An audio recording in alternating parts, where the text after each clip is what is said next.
Me going should be starting right now. We're done pretty soon there. Give about a couple minutes there. Okay, I think I'm rolling. All right, that's good here. Put this up here right now. And it should be starting right now. Exit condition, blah, blah, blah. Takes a long while. Had to update my Skype. Yeah, mine's supposed to, but I didn't do it yet. All right. Probably best to do it probably when we're done here. You can probably get yours done so that way you don't have to happen at the last damn minute there. Yeah, that's likely what I'll do is when we're done here, I'll do the Yeah. update. All right. All right, and it should say we're live right now. It takes a long while here. We Huh. got about, okay, and when we're live right now, folks, as we could see, welcome, ladies and gentlemen, to the first part of our series here, me and Arknolia Stroke a Bean. It's a series called Movies So Bad They're Good, in a way. Yeah, we're just basically just trying to cover movies no one ever talks about. But often get mentioned, but either in called status or as in how bad they are. Right. And tonight we're going to be discussing the movie Plan 9 from Outer Space, which came out in 1959. And it was directed by Ed Wood, who would later become a subject of the Tim Burton movie of the same name, which of course starred Johnny Depp in the title role there. He was because Ed Wood basically was a low budget director. He was like the pre Roger Corman of his time there, safe to say. Yeah, Hmm. that's probably a pretty good description. Yes, exactly there. Yeah, and it's kind of funny that you. There, me good. Yeah, one of the guys that he had in several of his movies that he liked to use was Tor Johnson, who was a Swedish wrestler. Uh huh. Really. Hmm. And even though the guy had, I guess, for lack of a better term, limited talent, Uh huh. he liked to use him. That's true as well. Yeah. So you gotta keep in mind that a lot of wrestlers, pro wrestlers at that time, of course, they're still to, often to this day, often become stunt doubles or often have acting roles. I mean, we can name how many times Terry Funk, who's from uh, what's his name? What's he from? He's from Texas. I know that was Yeah, Amarillo, Texas. Yes, one of the legendary hardcore icons there next to Mick Foley there. He's had a few movie roles. I think he was part of a TV series one time, a western, of course, and he also was featured in the movie Roadhouse with the late Patrick Swayze. Big John Studd was in an action series not too long ago, playing the bad guy, I guess a henchman for one of the bad guys. We cannot forget, of course, Rowdy Roddy Piper, right. Hulk Hogan in that short-lived series Thunder in Paradise, which followed the Monday Nitro days when after that broadcast was done there. Right. Yeah. And I'm going to let you discuss Vampira. She was definitely an icon. All right, definitely. Now, let's begin with this. It was a 19 Plan 9 for Outer Space was a 1959 American independent sci-fi horror movie written, produced, directed, and edited by, of course, Ed Wood. It started a man named Gregory Walcott, Mona McKinnon, Tor Johnson, Tor. That's how it's spelled, and a lady known as Vampira. She was played by Malina Normini. I think I pronounced that right. It was narrated by a gentleman named Griswell. That's why it's only listed here in the Wikipedia. And it also bills posthumously post after his death Bela Lugosi as a guest star. Now, silent footage of Lugosi had actually been shot by Wood in another unfinished film just prior to Lugosi's death in August of 1956. Other guests have included Talbot, who claimed he would never refuse any acting job, and a former cowboy star Tom Keene. Now, it was released into theaters in 1959 by Distributors Corporation of America, which was credited as Valiant Pictures at that time. Now, the storyline concerns extraterrestrials who seek to stop humanity from creating a doomsday device that could destroy the whole universe. The aliens' implant, known as Plan 9, which was a scheme to resurrect the Earth's dead and referred to as ghouls by causing chaos. The aliens hope this crisis will force humanity to listen to them. You know, basically, basically, aliens from another world trying to warn us human beings on planet Earth. You're doing something wrong here, and we need to stop you since you're unable to stop yourselves, or listen to those who wanted to stop you, or whatever plan you have going on here. which Yeah, is kind of a theme through several movies. yeah, One that stands out for me is exactly the same theme was The Day the Earth Stood Still. that's right, exactly. Which is considered another science fiction classic when you look at it there. Oh yeah. Now, now here's the thing. Now either the excuse me. Now either the humanity decides to listen to these aliens. If they did not listen, the aliens will destroy mankind with enemies, armies of the undead. Now, the movie was originally developed under the title Grave Robbers from Outer Space. But, however, the financial backers objected to the title, saying it was sacrilegious, so they retitled it Plan 9 from Outer Space prior to the production kicking in. Now, it played on television in relatively obscurity until 1980, when authors Harry Medev and Michael Medev, I guess the last name is spelled Medved, dubbed it the worst movie ever made in their book. The Golden Turkey Awards, Wood and his film were given two Turkey Awards for Worst Director and Worst Film. It has been often described as the epitome of the so bad it's good cinema. And of course, as we can tell by nowadays, it has received a cult following.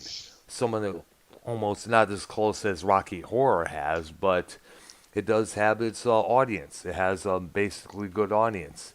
Now, one thing I want to talk about here is, of course, the lady who played Vampira.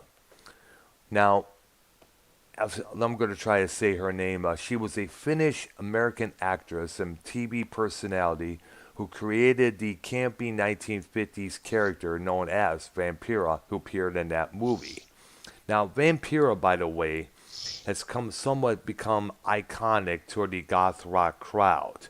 Uh, long next to Morticia Adams, played by Carolyn Jones, Lily Munster, played by Yvonne De Carlo, I think last name was. Right. Yes. Yeah, And, that's right. of course, Elvira, Mistress of the Dark, the TV show host, which is, of course, spanned all over generations and generations, whose creator and person who plays her, Cassandra Peterson, just had a birthday not too long ago. She's in her 60s, if I recall there.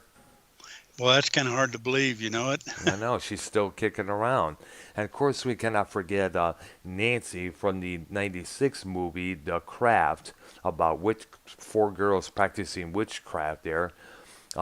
Fabulika Zalk, I think her name is. She was the one who played her, I guess. She's still kicking on. I guess she's one of.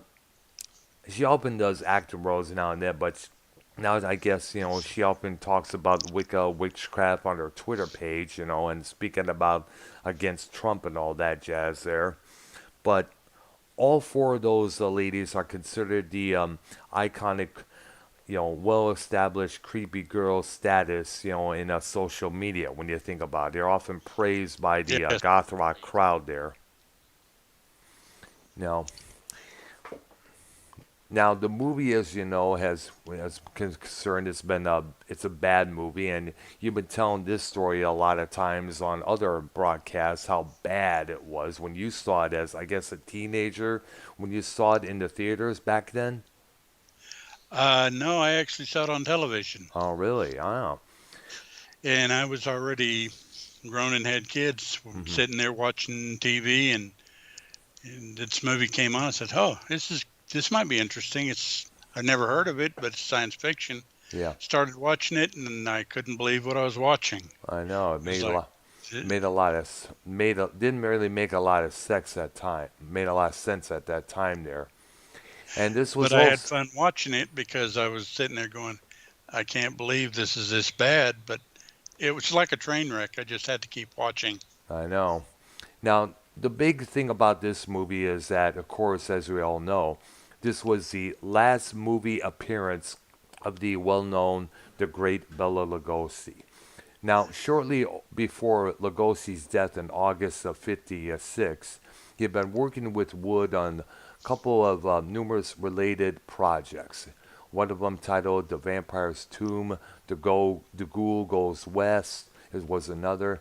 Now, scenes unconnected to Plan 9 featuring Lugosi weeping at a funeral, walking in front of Tor Johnson's house at daytime, walking in and out of the Johnson home side door at nighttime, and of course a daylight scene on a patch of a highway showing Lugosi stalking towards the camera and dramatically spreading his well-known Dracula cape before flinging around himself and walking the way he came had been shot. Now, according to the documentary Flying Saucers, the Plan 9 companion, these shots were improvised. The first two sequences had reached any level of completion when Lugosi died, though those projects were immediately shelved. Shortly after his death, the story and screenplay for Grave Robbers from Outer Space were written and finalized, with Wood planning to use the unconnected, unrelated footage of Lugosi as a means of putting a credit to him on the picture. Wood used the footage as a means of attracting actors to the picture, gaining the interest of course, the two people who starred in this movie, the lady who played Vampira, Malena Mermai. See if you could look her up there, Vampira, on the Wikipedia. If you could see if you can pronounce her name better than what I can, because for some reason I have an issue with that.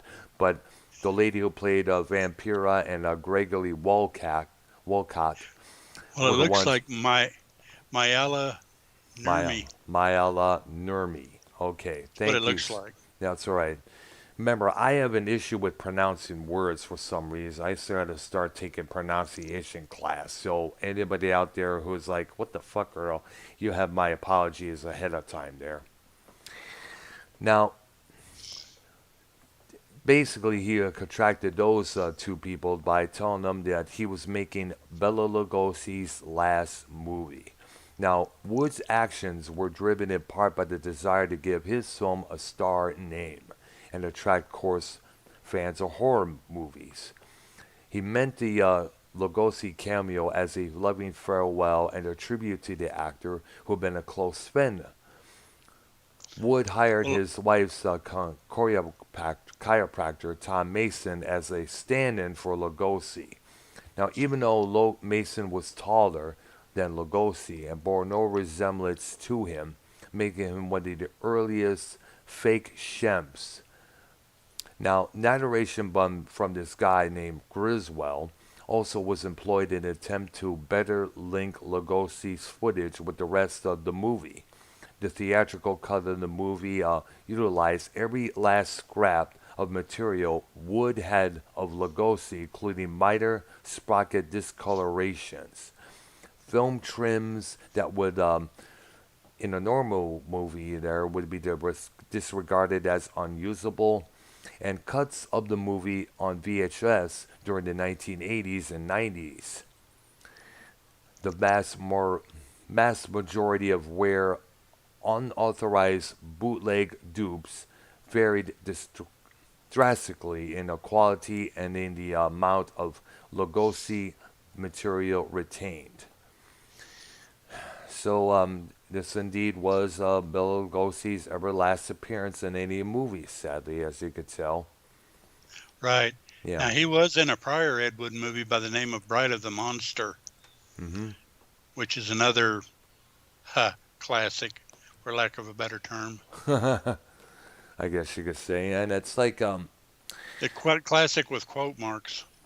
I guess you would say air quotes. I often we do on these programs here when it's listened audibly. But Right. Lugosi, so much. This movie has been. It's safe to say that movies like as bad as they are, as cheesy as they may be, they're often considered also the inspiration for bands like the Misfits. When you Right. think about it, because a lot of times the makeup, the stage gear, their gimmicks at times, their lyrics in their songs often referred to movies such as these. You know, it's safe to say that there would be no Misfits if there was no movies like Plan 9 from Outer Space. It's safe to say there. Right. And there wouldn't be a television show like MST3K without these kind of movies. That's correct. So a lot of ways, movies like Plan 9 from Outer Space or any cheesy other flicks out there do give help a lot of ways to the sci-fi cheesy genre. And as I mentioned in the beginning of the program, movie it will also inspire other low budget movie or makers like Roger Corman. Right. You know, because he did a lot of cheesy movies or under the budget. When you think about it, I think one of them was, of course, a 1980 movie called Battle Beyond the Stars. I think he was involved in that. If I'm not, of course, correct me either in the chat or call on Skype there.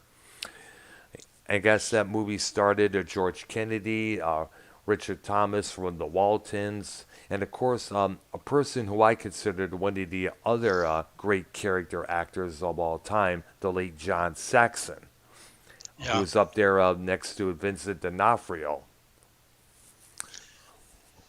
All right. Yeah. Now, the movie starts out with psychic Criswell, Hmm. who That's the was Chris. Well, that's what a Chris I was talking about earlier. yeah, he's a good friend of Ed Wood's, Hmm. and he started out with the line, "Sometimes, my friends, we are all interested in the future, Hmm. for that is where you and I are going to spend the rest of our lives." Hmm. Well, of course, that's got to be one of the dumbest statements I've ever heard. Yep. But it's funny because when he opened with that line, that hooked me. I was like, I don't have any idea what he's trying to say there, but Yeah. that I gotta watch the rest of this movie. Yep. That's right there. Now, of course, if you ever saw it in the theaters on the TV there, I know you could probably point out the countless amount of mistakes that were made in this movie there. Oh yeah, and we'll start with when the two guys were in the airplane flying. Yes. That looked fake, but when they looked outside and saw this flying saucer, Hmm. it looked kind of like two pie plates together being pulled by strings. Yeah. I mean, it's Oh my gosh. I mean, that was one of the most biggest mistakes ever right there. You can notice it right offhand there. Other things, there were ordinary chairs dubbing as aircraft equipment there. And of right. course, plummeting hardware, visible board, the aliens, flying saucer. And of course, the microphones were off. They're used to pick up the sound and shit. They were often visible at times. Yeah, yeah. But I mean, this thing jumps around. Well, a lot of it has to do with the Bela Lugosi parts, but Yeah. this movie jumps around a lot. Hmm. It's on one thing, then it goes to another, then it goes to another, then it's on one thing again, then it's back to that. Yes. It does a lot of jumping around. Yeah. But the flying saucer ends up going into the graveyard, Wow. and this is where it essentially starts what they're trying to do. Uh, it kind of starts with you got mourners gathered around the old man at his wife's grave, Yes. and after it lands, the grave diggers from the funeral home are killed by the female zombie, Yep. which is Vampira. Yes. And of course, the old man at home just kind of walks around. He's sad, and he steps in front of a car and he's hit and killed. And then the mourners at his funeral find the dead grave diggers. Yeah.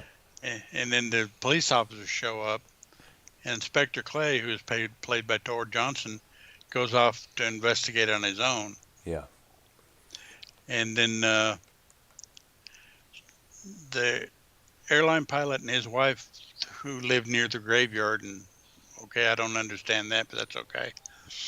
They hear the sirens, and then he tells her, well, hey, yeah, by the way, I saw a flying saucer, and the Army told me that I couldn't tell anybody, but I'm going to tell you anyway.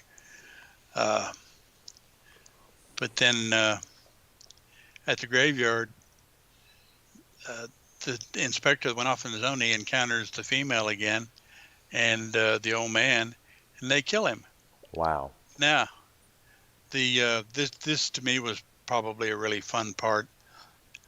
The other officers, when they go to find him, he says, but one thing's sure, Inspector Clay is dead, murdered, and somebody's responsible. Really? Yep. I mean, and the funny thing is while he is saying this, he is scratching his chin and his jaw with the barrel of his gun. I mean, Oh you're my sitting there gosh. watching, you dummy. I mean, that thing goes off and you're dead. I know. But this is just more of the kind of things you're going to find throughout this movie. It's just stuff that you look at and go, What the fuck? who wrote this? Who's responsible for this? I know. It's like, I guess what I understand, Ed Wood himself, who, by the way, was kind of also a pioneer when it comes to the cross-dressing genre there. Because you remember Yeah. his movie Glenn or Glenda there.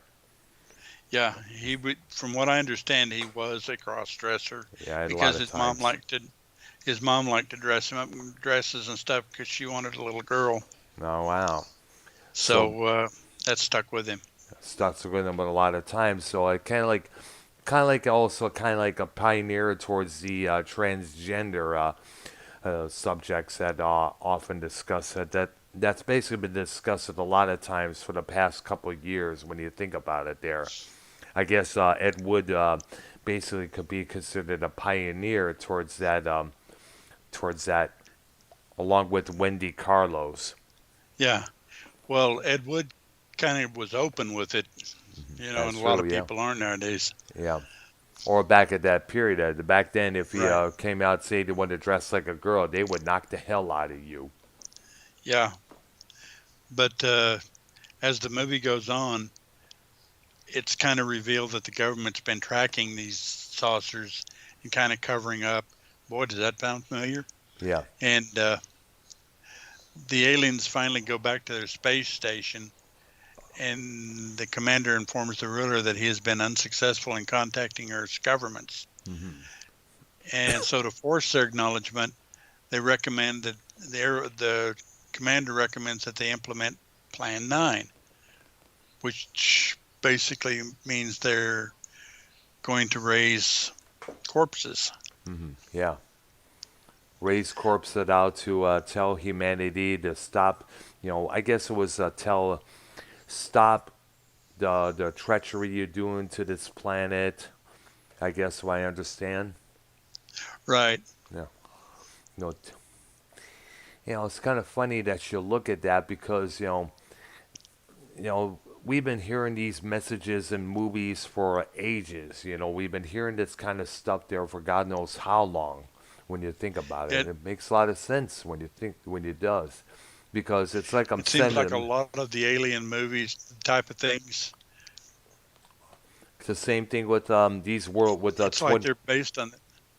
Yeah, And they're basically just stating, first and foremost, this world is yours. Please take care of it. Don't fuck it up.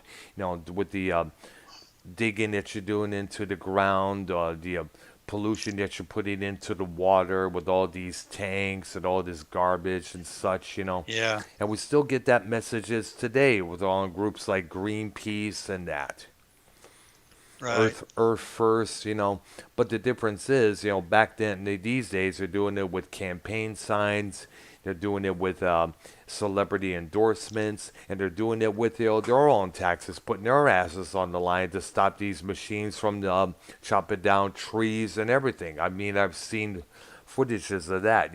Another endorser of these groups, of course, have to be George Lynch, the guitarist from Dokken and Lynch Mob and such.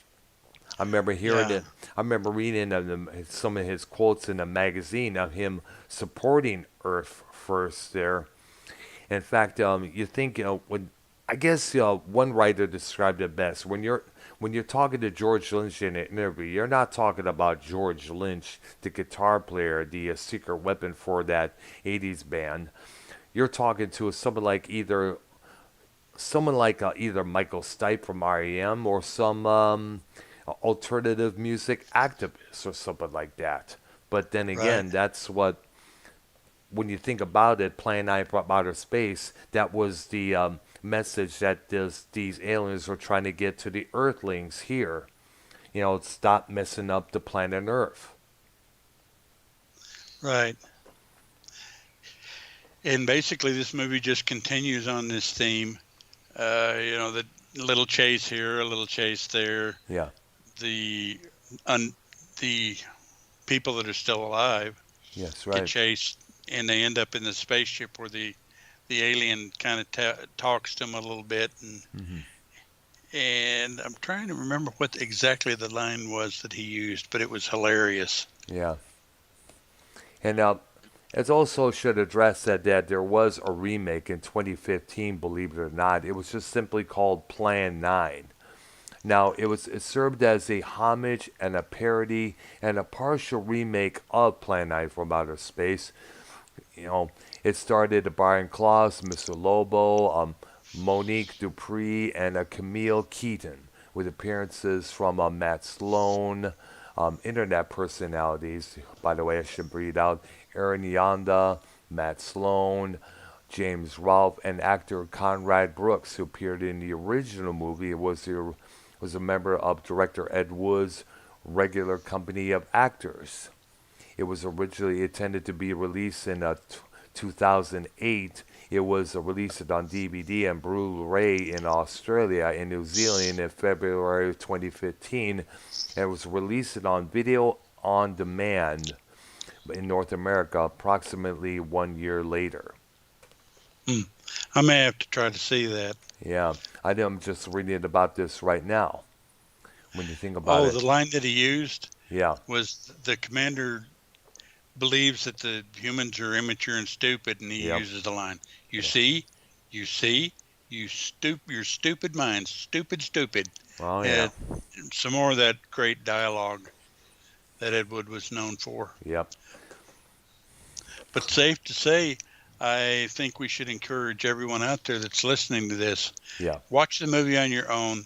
You will be amazed and astounded, and it's actually a fun watch. Hmm. In fact, it's fun to watch and try to pick out stuff and go, "Oh, What? that, Yeah. yeah, In fact, I'm looking at some of the scenes right now. There's one scene where the shadow of the microphone picking up their voices was actually caught on the camera there. huh, not surprising." Yeah. Well, it's been, but yet you can't help but say, a lot of times, when you look at it, all the debaucheries, all the crazy shit that went on during the making of this movie, it often sums up the hell you got to go through just to make a movie properly, and you also keep it under budget as well. Right. Hmm. Yeah, this movie kind of demonstrates what happens if you're kind of left to your own devices. Yeah. And you also got to remember that Ed Wood, as we mentioned many times before, was not a big budget guy. You know, he had to work with what Oh he no. had. So that kind of explains why there were so many mistakes like there was. Yeah, because they couldn't afford retakes or anything of that nature, so they went That's with it. yeah, that's true. It kind of makes sense, you know. Well, when you think about all the low budget little movies that kids are out there making nowadays, you know, Yeah. I was wondering when you if Ed Wood was alive today, when he sees all these low budget movies being made by high school kids and young adults or adults in their 30s that never really make the scene, but you see them all over the internet, you see them all over YouTube. How would he react to all this stuff here? Yeah. He'd probably think that he basically spawned it, Yeah. which I guess in a sense he did. Yeah, because I know there's a lot of fan movies out there relating to Star Wars and Doctor Who. I've seen few of those a lot of times. I've seen Right. them, you know, here and there, parts one, part two. You know, God knows there's a lot of Doctor Who ones out there pertaining to the recent Doctors, including Doctor 11 or 12 or the original, one of the classics like the fourth or fifth here and there. And when you think about it, you know, it kind of makes sense. You know, Ed Wood was considered an independent pioneer of movies. Yeah, ironic that he should be considered a pioneer, but Yeah, he is. yeah. I Next mean, to, of course, honestly, Roger Corman and a couple others out there, Gus Van Sant. yeah, we could sit here and probably go over several of them. I have a couple in my head, but well, there's some of the famous ones that got into booby pics, like Yeah. Roger Russ Meyer, Yes. and oh, I can't think of the other guy's name off the top of my head, but I'll have it. He did a lot of those kind of movies too, where they were kind of like dramatic action with lots of ladies in them, and Yeah. most times they didn't have the tops on, that sort of thing. Yeah, that's true there. I guess it's safe to say call them booby pics. When we first heard the title booby pics, we're thinking that was the original name for X-rated movies at that time. Yeah, but Russ Meyer was big. Oh, Andy Sidaris, that was the Ah, guy. yeah, He did a lot of those kind of movies, and it was well known that he used at the time Playboy models that yeah, were well endowed for another word for that. yeah, But he used a lot of them in his movies. yeah. And when you think about it, all the cheesy B-rated movies that would come afterwards, kind of like, you know, all the people who made these flicks, all the people. I'm thinking one right now. You remember the movie The Alien from L.A. that starred Yeah. model Kathy Ireland? I remember seeing that on the TV not too long ago. In fact, it was also featured in Mystery Science Theater Yes. 3000 at one point there. It was one of their better episodes. Yeah, I know. And I remember Kathy Ireland in a video, in a interview, talking about that movie that she did. There were times that the budget for that movie was way so low. There was moments where there was time for lunch break and there was no lunch, believe it or not. Yeah. Well, I can believe that. That's just the way things were sometimes in some of those films. Yeah, But yeah, there were a lot of those type of films. And like you mentioned, a lot of them ended up showing up on the Mystery Science Theater. yeah. So I would not be surprised if Planet Nine from Outer Space would be one of them as well. In fact, I Never would made it. never made it on that series. No, now Wow. some of the guys on that show did, did another one called Riff Tracks where Yes. they do the same thing, and it did show up there. Oh, wow. That's interesting there. But the original Mystery Science Theater, no, they didn't do it. Wow. I think their point was it's too easy. Oh, yeah. Wait. Oh, we got this in the can. We just walk in to see a couple of minutes of this fluky. And, like, that's the end of the show right there, folks.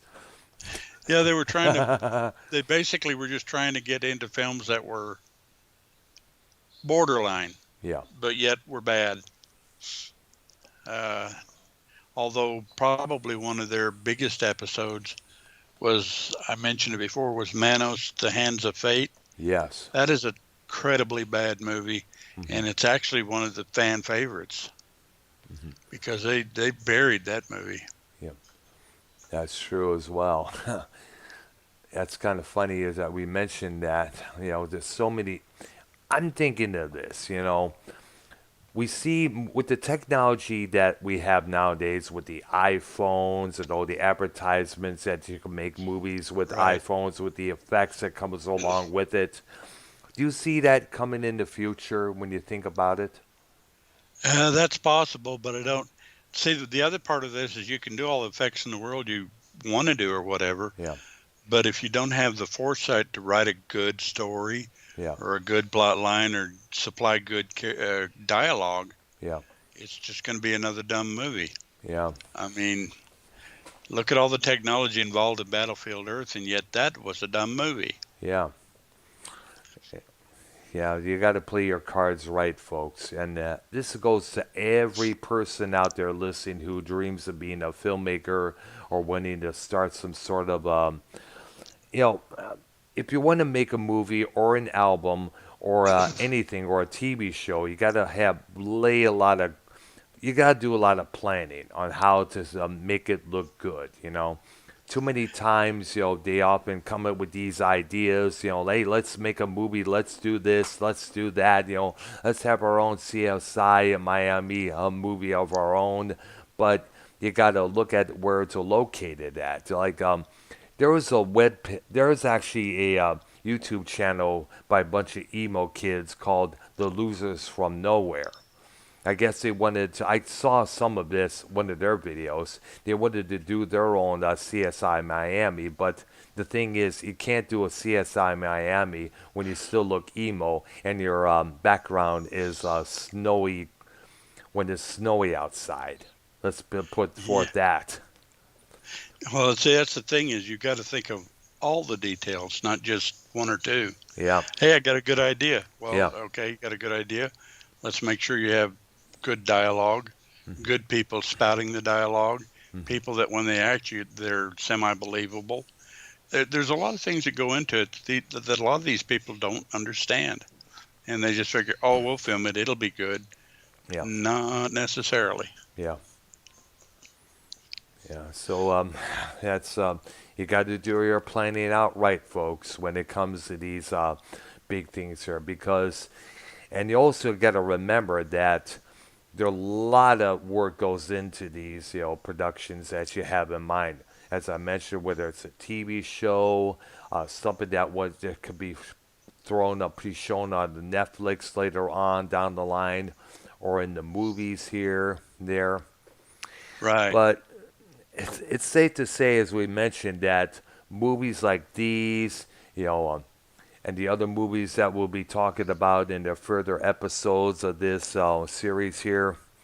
Which, by the way, anybody that listens to this, put something in the comments on either my channel or your channel Yeah. and tell us something that you think would be good for this series. Yes. One of the things I'm thinking of is the Godzilla canon and Oh talking yeah. about that. Yes. That, I mean, that covers a lot of ground because there's a lot of Godzilla movies. And there was, of course, one I mentioned that came out in 1984 that starred Tanya Roberts, based on the comic book series Sheena. Sheena, the Queen of the Jungle. So, I mean, that needs to be talked about. But then again, it kind of like had a little message up in that movie there as well as a message in this movie that we're discussing as well. Which is Right. basically, please take care of your earth. You're heading towards oblivion with your actions and everything else. Otherwise, we'll have to do it for you, which was basically the idea of Plan 9 from outer space. And repeated on the day the Earth stood still. Yeah, and also in these other movies as well, when you think about it. Yeah, there was a lot of aliens are warning us we better behave Yeah, type movies. yes. I think The other one that we mentioned, The Day the Earth Stood Still, was one of them as well. There was others. And that was actually a good classic. Yeah. Now I don't know about the remake. To me, wasn't as good hmm as the original. and that started Keanu Reeves, from what I understand, correct? The remake did. Yes. The original starred Michael Rennie and Patricia Neal, Yeah. and that was actually, I remember seeing that when I was a kid. That was a good movie. Yeah. Yes. And of course, the original was speaking of. I wonder how the definitely we got to talk about that sometime down the line. There. Yeah.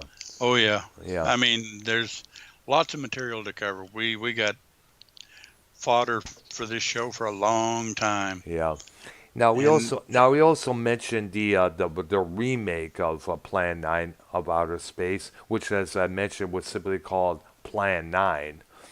Now the yeah, I haven't reception. seen that, and Yeah, I've got to see that. yeah, I mentioned that I just looked on it right now because I realized, oh my God, there was actually a supposed remake of this movie here.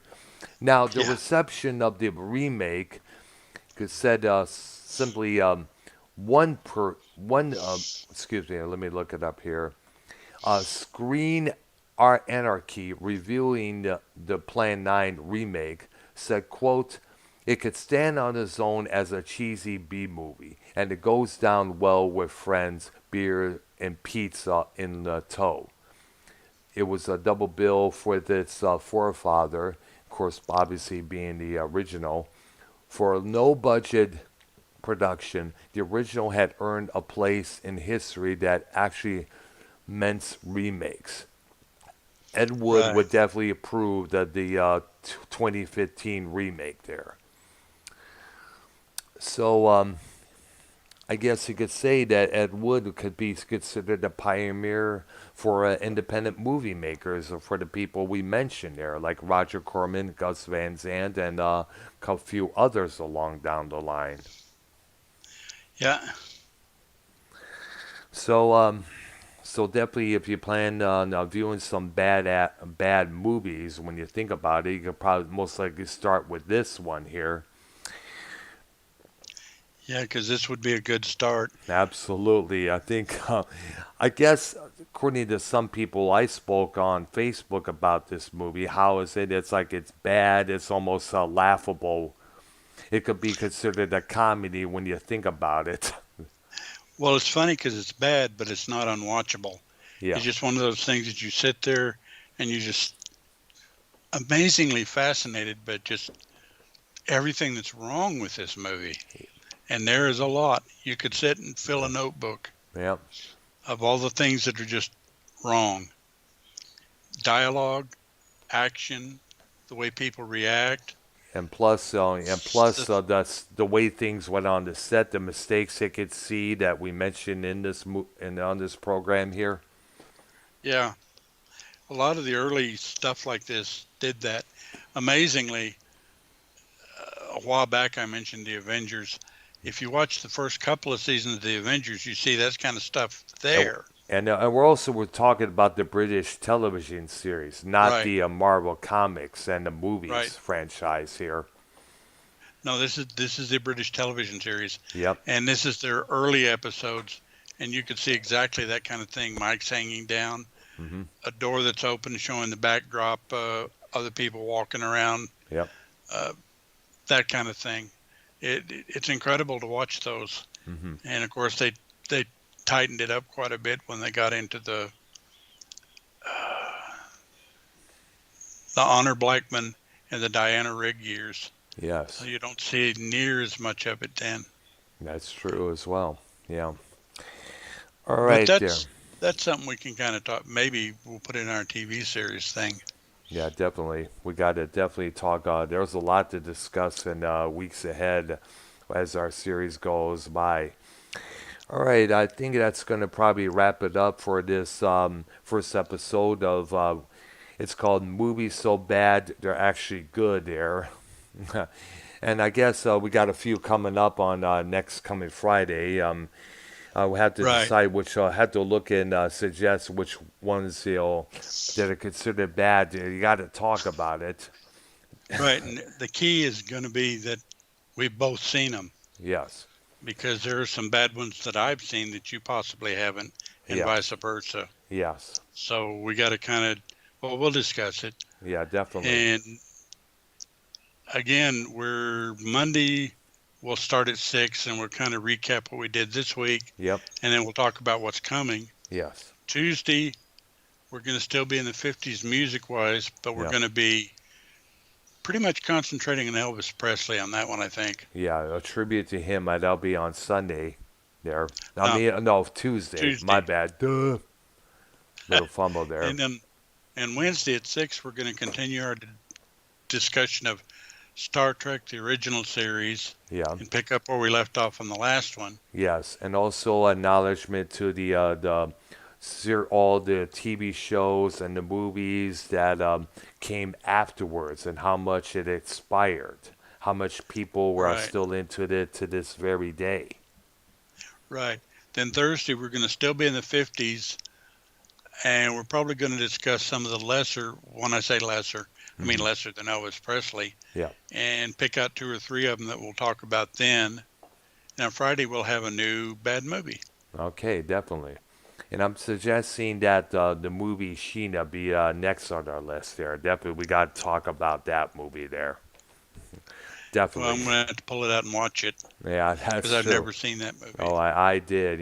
As a kid, you think it's one a good movie, but as it grows an adult, you're like, damn, what the fuck was I into back then? Yeah, yeah. I mean, I've done that more than once. That's true there. But I Or guess that's kind of it for this one. yeah, right, definitely. So we everybody listening out there who knows, this is these are the series that we have coming for the next few weeks here, Arknolia and myself. So I think this concludes our first section of this particular series there. Once again, we want to thank people for watching this program here, and keep in mind, subscribe to my channel, Dr. Earl W. Brown, and subscribe to Argnolia's channel, simply titled Arknolia Stroke Bean. I think you're gaining a little bit got a respect for your channel as well, for I understand. You got some subscribers of your own, I guess. Right now, I have 2, but Uh, let's hope we can make that bigger. Okay, definitely. And also, I also talk about on your channel. Here's a little suggest something that I do. You can probably talk about all the situations going on within pop culture, the news, and all the headlines. Like Drew and Mars Mirror often do that. Said talk a couple of times. Definitely. I could recommend that for your channel on discussions to talk about separately for a series here there. Yeah, I think that's something I'm planning on doing, is something along those lines, Yes, definitely. and putting a little more content in the channel. Yes, absolutely. Yeah. And definitely someone we know needs to definitely do that to get his channel growing there. And I'm not going to say his name, but this idiot out there probably won't do it because he'd rather sit on his couch, look at the camera, look like a zoned out Uncle Fester. I know, but Yeah. yeah, as you saw on Twitter on yesterday, I had poked a little fun at him. When you if you saw my recent tweet from last night, you see what I'm talking about there. You don't spend you're not on Twitter that much. I take it, right?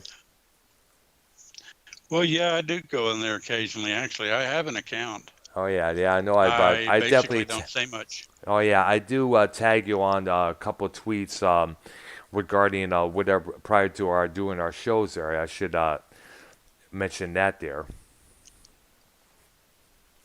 Right. Yeah, so if you look on my Twitter handle, it's of course Dr. Earl W. Brown at Dr. Earl. No, it's actually Earl W. Brown 48. You see what I posted up there, and a lot of people would most agree on that one there. All right, so definitely look for us on Twitter as well.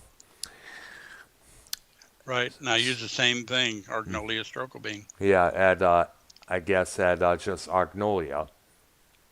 That's how it turns out Well, there. Yeah, I, yeah, probably so, but I did use the full name. yes, that's true there.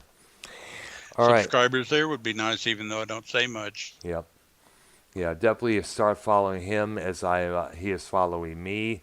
And that's it for this episode of our series, Movies So Bad That They're Good. Next Friday, we'll probably do episode 2, I guess, on the movie that I suggested, the movie Sheena from 1984. We're going to definitely take a look at that movie there. All right, so for Arknolia Strokebean and myself, I'm Dr. Earl W. Brown. You guys have a good weekend, and we'll see you all next Monday. Sounds good. See All you right. next All Monday. right. Bye-bye. All right there. Bye now. Bye-bye. Okay. All right. Oh, something